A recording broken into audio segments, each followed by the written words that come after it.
warahmatullahi wabarakatuh. Salam sejahtera bagi semuanya. Terus terang, hari ini saya sangat senang sekali. Kenapa? Karena saya bisa berkesempatan untuk mengikuti lomba storytelling tutur pajak 2022 yang diselenggarakan oleh Direktorat Jenderal Pajak. Pengumuman ini saya peroleh setelah saya membaca postingan di media sosial, yaitu Instagram. Baiklah, sesuai dengan tema yang dilombakan, saya ingin menyampaikan storytelling dengan tema Muda Berkreasi Membangun Negeri. Tema ini sangat menarik sekali bagi saya. Kenapa? Ternyata ikut membangun negeri ini bisa dimulai dari muda. Bahkan bisa jadi dimulai saat masih sebagai pelajar seperti saya, yaitu dengan berkreasi sesuai dengan bakat, minat, ataupun skill yang kita miliki. Sehingga berperan serta membangun negeri tidak harus menunggu ketika kita sudah bekerja. Untuk itu, perkenalkan, saya Cayara Isma Syafika, saat ini kelas 10 di SMA Negeri 1 Balikpapan, Kalimantan Timur, akan menyampaikan materi Muda Berkreasi Membangun Negeri. Sobat muda pajak di seluruh Indonesia, bangsa Indonesia adalah bangsa yang besar dengan wilayah dari Sabang sampai Merauke, dengan ribuan pulau, dengan jumlah penduduk yang lebih dari 270 juta jiwa.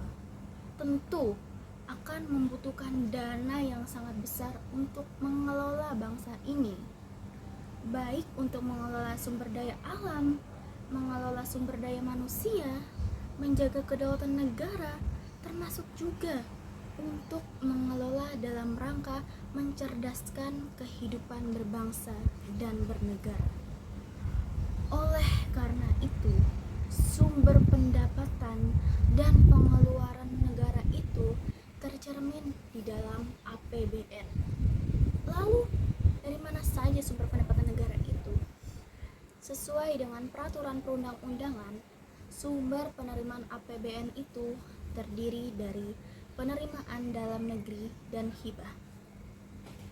Sedangkan penerimaan dalam negeri berasal dari penerimaan pajak dan penerimaan bukan pajak.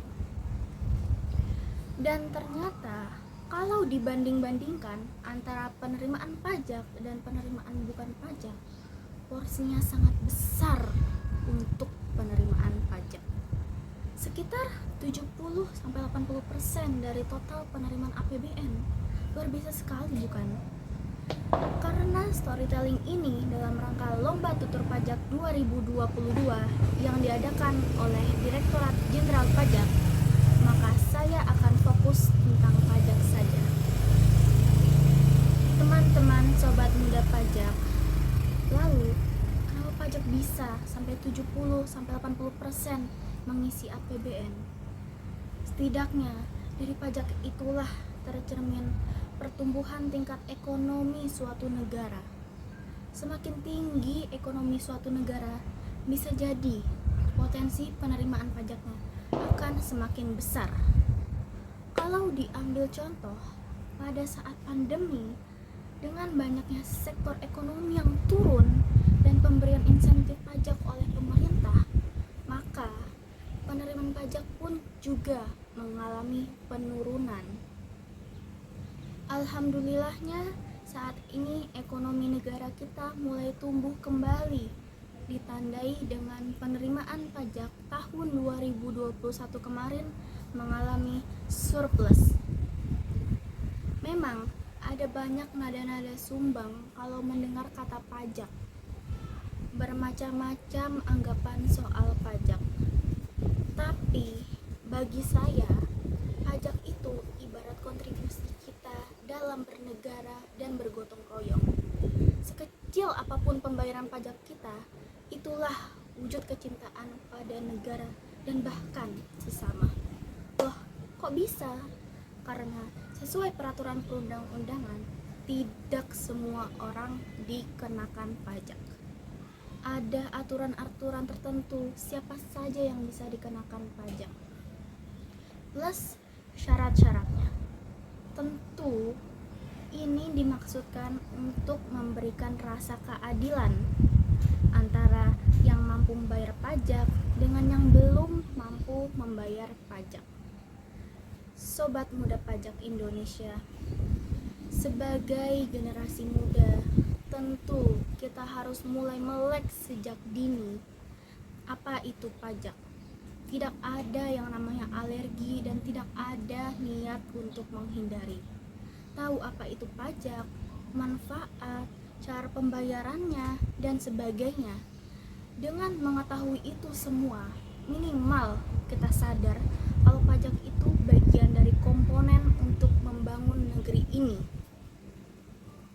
Muda berkreasi membangun negeri, sebuah penggugah dan penyemangat untuk generasi muda seperti kami.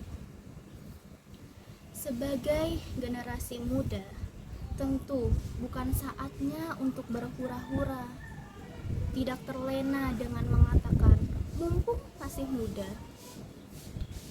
Sebagai generasi muda, saatnya untuk berprestasi, berkreasi sesuai dengan kemampuan, bakat, ataupun hal-hal positif lainnya untuk masa depan tercinta negeri Indonesia.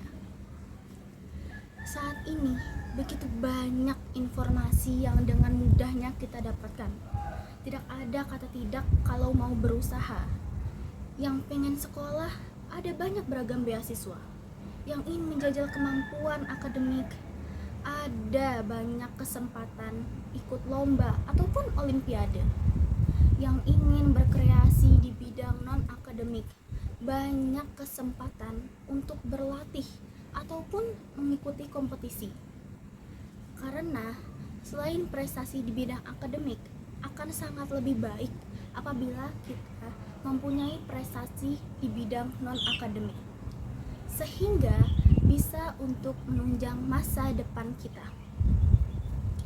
Kita bisa menekuni yang menjadi hobi kita, seperti olahraga, seni, ataupun bisa jadi berwirausaha tanpa mengganggu waktu belajar kita, atau bahkan bisa belajar berinvestasi dari sebagian uang saku kita.